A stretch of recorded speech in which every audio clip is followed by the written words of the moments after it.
Hi friends, നിങ്ങൾക്കെല്ലാവർക്കും സുഖമാണെന്ന് വിശ്വസിക്കുന്നു. അമ്മീസ് അടുക്കളയിലേക്ക് സ്വാഗതം.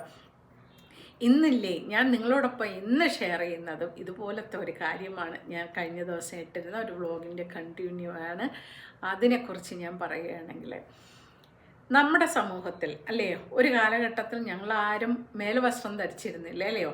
അതിനുശേഷം നമുക്ക് മേൽവസ്ത്രം ധരിക്കാനുള്ള സ്വാതന്ത്ര്യം കിട്ടി. അതിൻ്റെ ഹിസ്റ്ററിയൊക്കെ നിങ്ങൾക്ക് എല്ലാവർക്കും അറിയാമായിരിക്കും. പക്ഷെ ഒരു കാലഘട്ടത്തിൽ, ഞാൻ പറയുന്നത് 1980s അതിന് മുൻപ് ഉള്ള ഒരു കാലഘട്ടത്തിലാണ് കേട്ടോ. ഒരു കുട്ടി ഋതുമതി ആയിക്കഴിഞ്ഞാൽ അവിടെ ശരീരഭാഗങ്ങളിൽ ഉണ്ടാവുന്ന വളർച്ച ആർക്കും തടയാൻ പറ്റില്ല അല്ലേ. പലർക്കും പല രീതിയിലായിരിക്കും വളർച്ച ഉണ്ടാവുന്നത്. പ്രത്യേകിച്ച് കേരളത്തിലുള്ള സ്ത്രീകൾ അന്ന് ആ ഒരു 70, 80 കാലഘട്ടത്തിലുള്ള സ്ത്രീകളെല്ലാം ചെറിയ സൈസുകളായിരുന്നു. നമ്മളൊന്ന് ബാക്കിലോട്ട് പോയാൽ നമ്മൾക്കറിയാൻ പറ്റും, സ്ത്രീകൾക്കൊന്നും അധികം തടിയില്ല അല്ലേ, വണ്ണമില്ല, തൈറോയ്ഡ് പ്രോബ്ലംസ് അധികം ഇല്ല, ഡയബറ്റീസ് അധികം ഇല്ല. കാര്യം എല്ലാവരും ഹാർഡ് വർക്കിംഗ് ആൾക്കാരായിരുന്നു അല്ലേ. അതുകൊണ്ട് എല്ലാവർക്കും മിതമായ വണ്ണം മാത്രമേ ഉള്ളൂ. പക്ഷേ ഇന്ന് നമ്മൾ നോക്കുമ്പോൾ ഒരുപാട് വണ്ണം കൂടിയ ആൾക്കാരുണ്ട്, ഇൻക്ലൂഡിങ് മീ. വണ്ണം കൂടിയ ആൾക്കാർ ഒരുപാടുണ്ട് അല്ലയോ. അപ്പം ബാല്യത്തിൽ തന്നെ കുട്ടികൾക്ക് അധികം വണ്ണം വയ്ക്കുന്നു.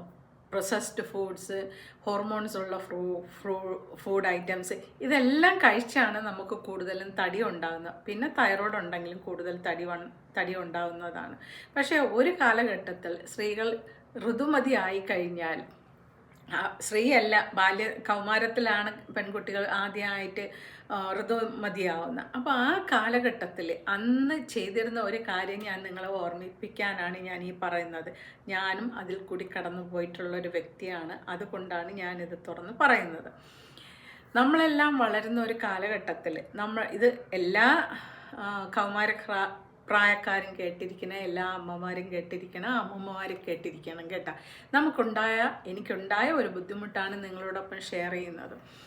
നമ്മളെല്ലാം ആ ഒരു കൗമാരപ്രായത്തിൽ കടക്കുമ്പോൾ നമുക്ക് ശാരീരിക വളർച്ച പല കണക്കിനാണ് പലർക്കും അല്ലയോ.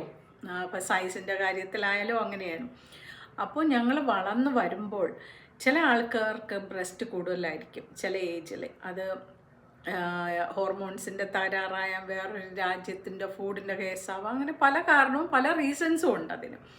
അപ്പോൾ നമ്മൾ തിരിച്ച് നമ്മുടെ കേരളത്തിലോട്ട് വന്നപ്പോൾ ഒത്തിരി വണ്ണം കൂടിയ ആൾക്കാർക്ക് അതിന് യോജ്യമായ ബ്രസ്റ്റ് കാണുന്നത് സ്വാഭാവികമാണ്, എല്ലാവർക്കും കാണും.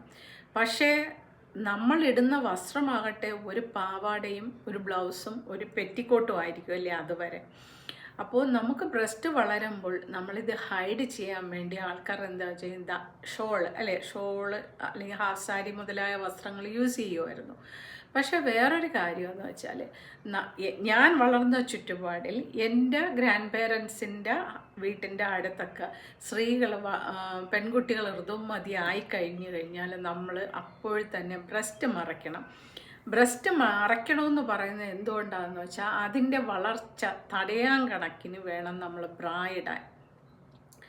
അപ്പോൾ ബ്രാ ഇടുമ്പോൾ നമ്മൾ കെട്ടിവെക്കണം, മനസ്സിലായോ? ഞാൻ പറയുന്നത് നിങ്ങൾക്ക് മനസ്സിലാവും. അത് കെട്ടി ടൈറ്റായിട്ട് വെക്കണം. അത് ടൈറ്റാക്കി വെക്കുമ്പോൾ നമുക്ക് ശ്വാസം വിടാൻ പറ്റത്തില്ല. നമുക്കൊരു കംഫർട്ടബിളാണ്. രാവിലെ കുളിച്ചിട്ടിടുന്ന വസ്ത്രം നമ്മൾ രാത്രി ആയിരിക്കും ഊരി വയ്ക്കുന്നത്. അത്രയും സമയം വരെ നമ്മൾ ശ്വാസം വിടാതെ കൊണ്ട് നടക്കണം.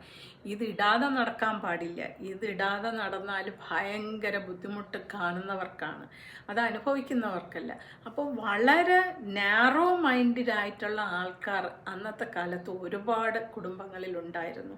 അവരുടെ വളരെ മോശപ്പെട്ട രീതിയിലുള്ള സംസാരങ്ങൾ കാരണം നമ്മൾ എന്ത് ചെയ്യും, അവർ പറയുന്നത് പോലെ അനുസരിക്കേണ്ടി വരും. കാര്യം അവരുടെ അറിവില്ലായ്മയാണ് അവരെ കൊണ്ട് അങ്ങനെ സംസാരിക്കുന്നതെന്ന് നമുക്കറിയില്ല. അന്ന് നമ്മൾ ചെറിയ കുട്ടികളല്ലേ, എസ്പെഷ്യലി നമ്മൾ പുറത്തൊക്കെ വളർന്ന് മറ്റുള്ള ഭാഷ മാത്രം ഉള്ളൊരു വ്യക്തിയാവുമ്പോൾ നമുക്ക് ആദ്യമായിട്ട് ഇങ്ങനെയൊക്കെ കേൾക്കുമ്പോൾ വളരെ ബുദ്ധിമുട്ട് തോന്നും. നമ്മുടെ ഒരു ശരീര അവയവം അത് മോശമെന്ന് പറയാൻ ഏത് ഭാഗമുണ്ട്? നിങ്ങൾ തന്നെ ഒന്ന് ചിന്തിക്കൂ. നമുക്ക് മോശപ്പെട്ടതായെങ്കിൽ നമ്മുടെ സൃഷ്ടികർത്താവ് അത് നമുക്ക് തരുമോ? ആ ഒരു ഭാഗം ഇല്ലാതെ നമുക്ക് ജീവിക്കാൻ പറ്റുമോ?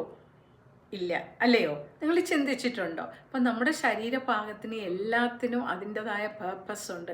അതില്ലെങ്കിലോ നമ്മൾ പൂർണ്ണരും അല്ല. അപ്പോൾ നമ്മുടെ അടുത്ത ജനറേഷന് ഇതുപോലുള്ള മിസ്അണ്ടർസ്റ്റാൻഡിങ്സ് നമ്മൾ പറഞ്ഞു കൊടുക്കാതെ കറക്റ്റിനുള്ള വഴികൾ നമ്മളെ കുട്ടികളെ പറഞ്ഞ് ബോധ്യപ്പെടുത്തുക. ആഫ്രിക്കയിലും ഉഗാണ്ടയിലും ഒന്നുമല്ല ഇത് നടക്കുന്നത്, നമ്മുടെ സ്വന്തം കേരളത്തിലാണ് ഇത് നടക്കുന്നതെന്ന് നിങ്ങളും ബോധവാനും ബോധവതികളും ആയിരിക്കുക. കാരണം ഇന്നത്തെ തലമുറയ്ക്ക് സ്വാതന്ത്ര്യമുണ്ട്. അന്നത്തെ തലമുറ എന്ന് വെച്ചാൽ ഒരു 70s 80s കാലഘട്ടത്തിലുള്ള കുട്ടികൾക്കൊന്നും സ്വാതന്ത്ര്യമില്ലായിരുന്നു. അച്ഛനും അമ്മയും മറ്റുള്ള ബന്ധുക്കളും പറയുന്നത് മാത്രം കേട്ട് ജീവിക്കണമായിരുന്നു. അവരുടെ വിവാഹമായാലും മറ്റുള്ള തീരുമാനങ്ങൾക്കായാലും അവർക്ക് ഒരു അഭിപ്രായം പറയാൻ ഒരു കാര്യവും ഇല്ലായിരുന്നു. അവരുടെ മുതിർന്നവർ പറയുന്ന കാര്യങ്ങൾ അപ്പാടി സ്വീകരിക്കുക, അപ്പാടി ജീവിക്കുക, അപ്പാടി തന്നെ ചെയ്യുക.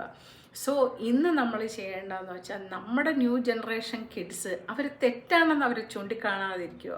കാര്യം അവർക്ക് നമ്മളെക്കാട്ടിയും അറിയാം, അവർ നമ്മളെക്കാട്ടിയും ബോധവാന്മാരാണ്, ബോധവതികളാണ്. അതുകൊണ്ട് പഴയ തലമുറ അതിനെ ജഡ്ജ് ചെയ്യരുത്, മിസ്അണ്ടർസ്റ്റാൻഡ് ചെയ്യരുത്. കാര്യം ഒരാൾ ഷോളിട്ട് നടന്നില്ലെങ്കിൽ നമ്മൾക്ക് എല്ലാവർക്കും ഉള്ള അവയവം തന്നെ എല്ലാവർക്കും ഉള്ളത്, നമുക്കുള്ളത് തന്നെയാണ് മറ്റെല്ലാവർക്കും ഉള്ളത്. അതിലെന്ത് ക്ഷേമിരിക്കുന്നു? നമ്മൾ മാന്യമായ രീതിയിൽ വസ്ത്രധാരണം ചെയ്യണം, അല്ലയോ? അത്രയേ ഉള്ളൂ. അല്ലെങ്കിൽ സാഹചര്യം അനുസരിച്ച് നമ്മൾ വസ്ത്രധാരണം ചെയ്യും. ഒരു സ്ത്രീ കടന്നു പോകുന്ന ഓരോ വേദനകളും അവളെ കൂടുതൽ അലട്ടുന്നത് കുറേ വർഷങ്ങൾ കഴിഞ്ഞായിരിക്കും. ഓക്കെ, അല്ലെങ്കിൽ അവൾക്കൊരു കുട്ടി ഉണ്ടാകുമ്പോഴായിരിക്കും എന്നെ ഇങ്ങനെ പറഞ്ഞിരുന്നു, എന്നെ ഇങ്ങനെ ചെയ്തിരുന്നു, അത് എൻ്റെ കുട്ടികൾ അനുഭവിക്കേണ്ട എന്ന് ഒരു അമ്മയ്ക്ക് തോന്നലുണ്ടാവും. ആ തോന്നലുണ്ടാകാതെ നമ്മൾ വിദ്യാഭ്യാസമുള്ള പേരൻസ് ആണെങ്കിൽ തീർച്ചയായിട്ടും അതിനെക്കുറിച്ച് നമ്മുടെ കുട്ടികളെ പറഞ്ഞു ബോധ്യപ്പെടുത്തുക. Thank you for watching and see you soon with another vlog. Till then, bye for now.